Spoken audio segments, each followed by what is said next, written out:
Je dois avouer que je ne suis pas à l'origine de cette folie, parce que je me serais opposé en tant que président. Mais non, c'est d'autres qui ont pris les décisions et ça a été plusieurs mois de travail.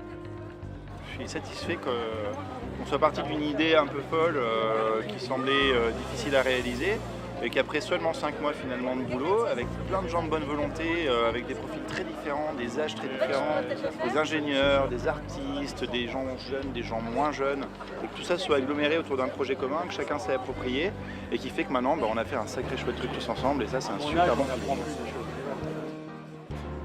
On est très content de voir autant de jeunes motivés sur un domaine qui nous concerne, qui est le dessin. Donc on est doublement fiers, c'est d'avoir contribué à ce record d'une façon, on va dire, en fournissant le support. Et puis d'avoir accompagné des futurs talents de demain. Et donc Rançon, c'est une vraie fierté.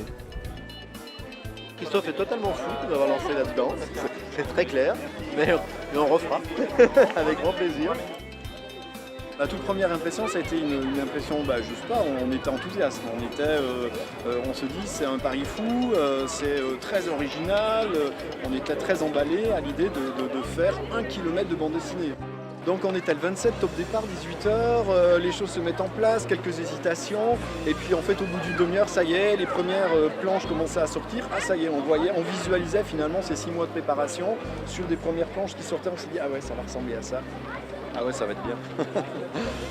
C'est incroyable d'avoir imaginé ça et puis de le voir se réaliser là. C'est incroyable. Et puis voilà, on a validé le record tout à l'heure. Donc avec Majed qui a fait son petit parcours avec sa petite roulette. Donc 1012 mètres, donc c'est le nouveau record. Je suis sentie très fière.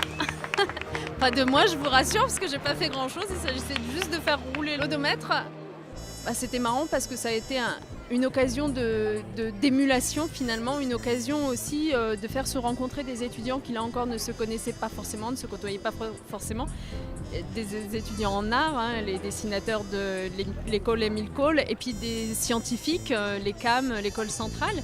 Et franchement, vous voyez bien ce qu'il en ressort, c'est magique. Quand les gens prennent le temps de se rencontrer, de se connaître, il en ressort une nuit blanche passée à travailler ensemble dans une franche camaraderie visiblement, parce que les gens ont l'air de s'être vraiment bien entendus.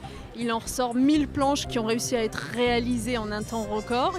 Il en ressort une installation sur les berges du Rhône qui n'a pas dû être facile depuis ce matin, parce que j'imagine les complications avec les badauds, etc. Et il a fallu faire tout cela avant 17h, ça a été fait. Et puis il en ressort un record du monde qui est battu. Voilà, en tout cas, un grand merci à tous les étudiants qui nous ont aidés, aux étudiants de l'ECAM, de Centrale, d'Émile Cole, à ceux qu'on a vus un petit peu mais qu'on n'a pas cités. Voilà, donc on est très fiers. Maintenant, c'est le festival qui continue, puisqu'on a un mois devant nous pour faire rêver encore les Lyonnais et puis les spectateurs. Et puis le 18-19 juin, surtout au Palais de la Bourse, on espère les retrouver nombreux.